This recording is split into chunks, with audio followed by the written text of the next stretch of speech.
The Pacific was calm, almost beautiful, as 4 nuclear submarines slipped beneath the surface, each worth billions, each carrying enough firepower to erase a city. At the center of them all stood Captain Alexandra Lex Morgan, only 3 weeks into her first command. 400 lives looked to her for leadership. Then, in a single heartbeat, everything went wrong. Encrypted channels went dead, tactical displays turned hostile, and within minutes, the Columbia was diving to attack depth. The Astute was flooding torpedo tubes, and the Collins had gone silent, each captain convinced the others were enemies. In submarine warfare, silence kills. With no way to prove friend from foe, the Pacific became a battlefield of allies hunting each other in the dark. One wrong move, and history's worst peacetime disaster would unfold on Lex Morgan's watch. But instead of panic, Lex reached for something no manual could teach: trust. She remembered private stories, buried griefs, and family names that only friends would know. And then, for the first time in naval history, she ordered her crew to speak in sound alone, acoustic Morse pulses carrying secrets straight into the deep. What happened next turned an impossible exercise into the moment that defined her career, because Lex Morgan wasn't just fighting for survival, she was rewriting the very rules of submarine command. The Pacific stretched endlessly in every direction, its surface deceptively calm under the pre-dawn darkness. 200 miles from the California coast, 4 nuclear submarines moved through the depths like silent predators, each one a masterpiece of military engineering worth over $3 billion. But this wasn't a hunting expedition. This was a test. And Captain Alexandra Lex Morgan, standing in the control room of the USS Leviathan, was about to face the most impossible challenge of her career. The promotion to captain had come just 3 weeks ago, along with the silver eagles now adorning her collar. At 37, she was one of the youngest submarine captains in the Pacific Fleet, and certainly one of the most scrutinized. Her auburn hair was pulled back in regulation style beneath her combination cap, but her emerald green eyes held the sharp focus of someone who'd earned every stripe through blood, sweat, and an unwavering commitment to bringing everyone home alive. Captain, receiving final coordination signals from Fleet Exercise Command, reported Lieutenant Commander Nathan Hawk Bennett, her new executive officer. The 34-year-old officer was clean-shaven per military regulation, his military haircut precise, but Lex could read the skepticism in his eyes. Like many in the submarine community, he'd heard the stories about the female captain who'd exposed the contractor espionage ring, but stories and reality in the deep ocean were two very different things. But what none of them knew was that this exercise had been specifically designed to be impossible, and Fleet Command was watching to see if their newest captain would break under pressure. The communication array crackled to life, and Admiral Victoria Hendrick's voice filled the control room through the encrypted channel. All units, this is Fleet Exercise Control. Exercise designation Iron Gauntlet is now active. Captain Morgan, as senior officer present, you have tactical command of the 4 Submarine Task Force. Lex keyed her microphone, her voice steady despite the weight of responsibility. Fleet Control, USS Leviathan Actual, understood. Task Force Composition, USS Leviathan, USS Columbia, HMS Astute, and HMAS Collins. 4 submarines, 400 souls, 1 mission. She paused, letting the significance sink in. We'll bring them all home, Admiral. Through her periscope display, Lex could see the tactical situation developing on her screens. The USS Columbia, a Virginia-class submarine like her own, held position 3 miles to the north, commanded by Captain Robert Iron Mike Harrison, a 20-year veteran who'd made it clear he thought the Navy was moving too fast on female submarine commanders. The British HMS Astute, with Captain David Worthington at the helm, maintained position to the east. A seasoned Royal Navy officer with impeccable credentials but old-school views about American upstarts. Finally, the Australian HMAS Collins, under Captain Rebecca Hayes, held the southern approach. Hayes was the only other female captain in the exercise, but she'd been notably cool during the pre-mission briefings. Sonar report, Lex commanded. Sonar contact bearing 270, range 4,000 yards, classified USS Columbia. Contact bearing 090, range 3,000 yards, classified HMS Astute. Contact bearing 180, range 4,500 yards, classified HMAS Collins. Sonar technician First Class Lisa Parker spoke with quiet confidence, her headphones pressed tight against her ears as she tracked the invisible ballet unfolding in the depths. Chief Petty Officer Anthony Tank Morrison moved efficiently between stations, his 20 years of submarine experience evident in every gesture. Despite his stocky build, he moved with surprising grace through the cramped spaces, checking systems and crew readiness. Like all the enlisted men aboard, he was clean-shaven and carried himself with the professional bearing that marked the submarine service as elite. What happened next would force Lex to choose between following orders and saving lives. But she didn't know the choice was already made for her. The mission briefing had been straightforward, almost too straightforward. 4 submarines would simulate a coordinated attack on a mock enemy fleet, testing new contractor security protocols that Lex herself had helped develop after exposing the espionage ring 3 weeks earlier. Each submarine would receive enemy contact information through encrypted channels, engage with simulated weapons, and demonstrate the new security measures that prevented contractor access to critical systems during combat operations. Captain, receiving exercise commencement order, Lieutenant Bennett reported, his fingers dancing across his console. All submarines are to begin independent hunting patterns at 0600 hours. Rules of engagement specify simulated torpedo attacks only, with computer-generated kill confirmations. Lex nodded, but something felt wrong. In her experience, feelings like this in the submarine service meant the difference between coming home and becoming a memorial plaque on a wall. Very well. Helm, take us to periscope depth. Let's get a visual confirmation of surface conditions before we begin. The massive submarine angled upward through the dark water, its nuclear reactor pushing them toward the surface with silent power. At periscope depth, Lex raised the scope and scanned the horizon. Dawn was breaking, painting the Pacific in shades of gold and pink that reminded her why she'd fallen in love with the sea in the first place. "Captain," Parker called from her sonar station, her voice carrying a note of confusion. "I'm reading some unusual acoustic signatures from the other submarines. Their engine patterns seem off." That's when the first impossible thing happened, and Lex realized this wasn't an exercise at all. The communication array suddenly filled with static, then went completely silent. The encrypted channels that connected the 4 submarines went dead simultaneously, cutting off their lifeline to each other and to fleet control. In the sudden quiet of the control room, every crew member turned toward their captain, waiting for orders that would determine whether they lived or died. "Comms, report!" Lex ordered, her voice remaining calm despite the ice forming in her stomach. "Captain, we've lost all encrypted communications with the task force and fleet control," reported Radio Man Second Class Amanda Wong, her fingers flying over her console as she tried to re-establish contact. "Standard radio frequencies are still operational, but anything we transmit will be unencrypted and could compromise the exercise." Lieutenant Bennett stepped closer to Lex, lowering his voice. "Captain, standard procedure for communications failure during exercise is to surface and await further orders." But Lex was reading her tactical display, and what she saw there made her blood run cold. The other 3 submarines had scattered from their formation positions and were moving in patterns that suggested they were no longer following the exercise protocols. The USS Columbia was diving deep and fast, a movement consistent with evasive action. HMS Astute had changed course toward the Collins, while the Australian submarine appeared to be running silent. "Sonar, I need passive acoustic analysis on all 3 submarines. Are they following exercise protocols or real-world threat responses?" Parker pressed her headphones tighter, her face concentrating as she interpreted the sounds reaching them through miles of ocean water. "Captain, all 3 submarines have shifted to combat maneuvering patterns. Columbia is rigged for ultra-quiet. Astute is running a search pattern, and Collins has gone completely silent." Then Lex realized the terrifying truth. Each submarine thought the others were real enemy contacts. Chief Morrison approached, his weathered face grim. "Captain, if they've lost comms too, they're operating on last known orders. But if their tactical displays are showing unknown submarine contacts instead of friendly identification..."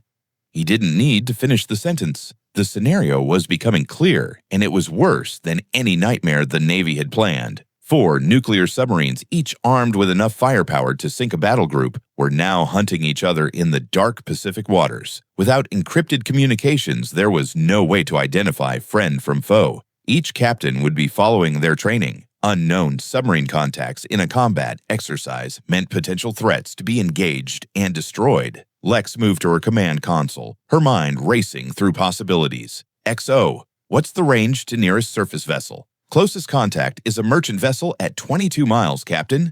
No military surface ships within 50 miles of our position. Time to fleet control via emergency ascent and satellite communications. Minimum 15 minutes to surface. Establish comms and receive acknowledgement, assuming they're monitoring emergency frequencies. 15 minutes. In submarine warfare, 15 minutes was an eternity. Long enough for 4 captains, each believing they were under attack, to make decisions that would haunt them for the rest of their lives, however short those lives might be. What Lex did next had never been attempted in naval history. Coordinate 4 submarines using only sound. Sonar, can you identify each submarine's unique acoustic signature? Yes, Captain. Each boat has distinct engine harmonics, hull resonances, and reactor coolant pump frequencies. I can distinguish between them even when they're rigging for quiet. Good. Chief Morrison, I need you to pull up the technical manuals for Virginia-class, Astute-class, and Collins-class submarine sonar systems, specifically their passive acoustic recognition capabilities. The chief's eyes widened as he understood what his captain was planning. Captain, you're thinking of using acoustic signals to identify ourselves. Not just identify, Chief. Communicate. Lex turned to her crew, seeing doubt and fear in some faces, but also the growing understanding that their captain had a plan that might work. We're going to use our sonar systems to transmit Morse code via acoustic pulses. Each submarine sonar operators should be able to recognize the pattern if we transmit slowly and clearly. Lieutenant Bennett shook his head. Captain, there's no established protocol for acoustic Morse code communication between submarines. How will they know it's not some kind of attack? That's when Lex revealed the skill that would save them all. She knew something about each captain that no one else did. Because I'm going to transmit information that only friendly forces would know. Lex replied, moving to the sonar station. Parker, I need you to configure our active sonar for precise pulse transmission. We're going to send specific acoustic patterns that each captain will recognize as proof of identity. She turned to her plotting table where the tactical situation was displayed in green glowing lines. Each submarine was represented by a symbol, but she saw them as people. Iron Mike Harrison, who'd lost his brother in a submarine accident and had a daughter named Helen after his grandmother. David Worthington, whose wife had died of cancer 2 years ago and who wore her wedding ring on a chain around his neck. Rebecca Hayes, who'd grown up in Melbourne and joined the Navy to honor her grandfather's service in World War II. Chief, calculate heading and speed for acoustic transmission to USS Columbia first. We'll use their hull resonance frequency to ensure maximum reception.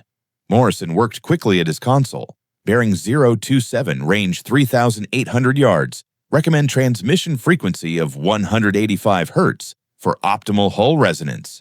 Parker, transmit the following in Morse code, slow and clear. Iron Mike Helen remembers Dad's submarine. Repeat 3 times, then wait for response. The sonar array pulsed with deliberate measured acoustic signals that traveled through the dark water toward the USS Columbia. In the submarine service, personal details were closely guarded, shared only among trusted colleagues during the long months underwater and in port briefings. If Captain Harrison received a message referencing his daughter Helen and his family's submarine history, he would know it came from someone who knew him personally. The transmission took nearly 40 seconds to complete, each Morse code pulse carefully spaced for clarity across the distance. Parker monitored her sonar screen, watching for any response pattern that would indicate Columbia had received and understood the message. The response came back after 2 minutes, and she knew they were running out of time. Captain, Parker reported, her voice tight with tension. Columbia is acknowledging with active sonar pulses. Message received. Red confirmed Leviathan. But Captain, I'm also picking up torpedo tube flooding sounds from HMS Astute. They started 30 seconds ago. The British submarine was preparing to fire. In the confusion and communications blackout, Captain Worthington was following standard combat procedures. Identify threat, achieve firing solution, engage target. Without friendly identification, the Australian Collins would appear as an enemy contact to be destroyed. Bearing to Astute, 085, range 2,900 yards.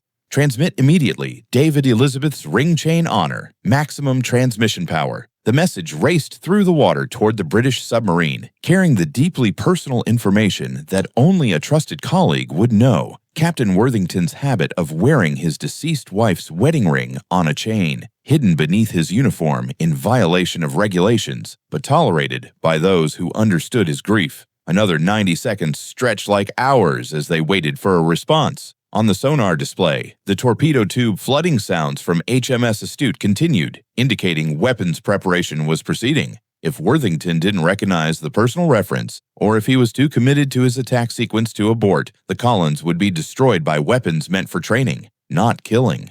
Response from Astute, Parker announced. Message reads, "Bloody hell, red abort attack sequence. Torpedo tube flooding has stopped, but the deadliest threat was still out there, and Lex had one impossible task left." The Australian submarine HMAS Collins remained silent and invisible, rigged for ultra-quiet running in a defensive posture that made her nearly undetectable. Captain Rebecca Hayes was running deep and quiet, waiting to see who would reveal themselves first. In her position, Lex would be doing exactly the same thing, letting potential threats expose themselves while maintaining maximum stealth and firepower readiness. But there was a problem. The Collins' passive sonar would be picking up the acoustic transmissions between the other submarines, and without context, those signals could be interpreted as some kind of coordinated attack preparation. Captain Hayes might already be maneuvering for a defensive strike against what appeared to be 3 submarines working together against her position. Sonar, can you localize Collins's position from passive acoustics alone? Negative, Captain. She's running too quiet. I can detect a possible contact bearing 170, but range and precise location are unknown. Lex studied her options. To reach the Collins with an acoustic message, she would need to transmit with enough power to cover a wide search area. But that same transmission would announce Leviathan's precise location to any hostile forces that might be monitoring the exercise area, or worse, to the Collins herself if Captain Hayes misinterpreted the signal as an attack. Chief Morrison, what's the maximum acoustic transmission range for our sonar array at the power levels needed for clear Morse code reception? Approximately 6 to 8 miles for optimal clarity, Captain. But at maximum power, we could potentially reach 12 miles with reduced clarity. However, acoustic conditions, water temperature layers, and ambient noise will all affect reception quality. The tactical situation was impossible. 4 submarines, each capable of destroying the others, scattered across miles of ocean with no reliable communications and a rapidly degrading understanding of who was friend and who was foe. Every minute they remained silent increased the chance that one captain would make a decision that would haunt the submarine service forever. Lex closed her eyes for a moment, drawing on every lesson she'd learned from her years in the deep ocean service. Sometimes the only way through an impossible situation was to make yourself the biggest target and trust in the professionalism of your fellow captains. All stations prepare for maximum power acoustic transmission, omnidirectional pattern. We're going to announce ourselves to everyone within 50 miles and hope that Captain Hayes recognizes the message before she decides we're a threat. She paused, looking around at her crew, men and women who'd followed her through nuclear emergencies, international incidents, and espionage investigations. They'd trusted her before, and she was asking them to trust her now, with their lives and the lives of 400 submariners. Parker, transmit the following message: maximum power, slow and clear. All stations, this is Lex Morgan USS Leviathan communications failure. Exercise. Iron Gauntlet. Friends identify, personal verification follows. Collins, Rebecca, Melbourne Harbor. Grandfather, World War II service honor. Columbia, Iron, Mike Helen, Naval Academy remembers. Astute, David, Elizabeth Chain, Elizabeth Honor, Elizabeth Love. Exercise coordination, Lex Morgan commanding. Respond, acoustic Morse personal verification acknowledged.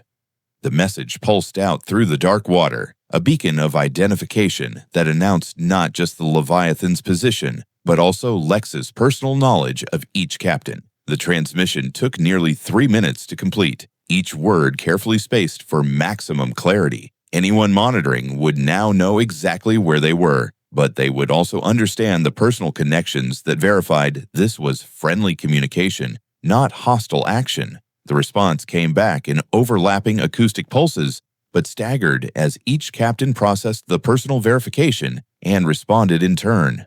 First, after 30 seconds, Leviathan Red confirmed Iron Mike Columbia standing by orders. Then, 45 seconds later, Bloody Brilliant Red Astute David standing by coordination. Finally, after a full minute, Collins Rebecca acknowledged grandfather would be proud awaiting orders. Then Fleet Control's voice crackled back to life with news that made everyone realize the true scope of what had just happened. The communication array suddenly burst back to life, filled with Admiral Hendrick's voice and what sounded like controlled chaos in the Fleet Control Center. All submarines, this is Fleet Exercise Control. Communications have been restored. Report status immediately. Lex keyed her microphone, but before she could speak, Admiral Hendrick's voice continued. Captain Morgan, this is Admiral Hendricks. Exercise Iron Gauntlet was designed to test multi-submarine coordination under communications failure. The scenario was classified as impossible, with successful coordination considered unlikely by our planning staff. Please report your task force status. The control room fell silent as the implications sank in. This had been a test, not of their equipment or their procedures, but of Lex herself. 4 submarines and 400 lives had been deliberately placed in an impossible situation to see if the Navy's newest female captain could handle the ultimate coordination challenge. Fleet Control, USS Leviathan Actual, Lex responded, her voice steady despite the anger building in her chest.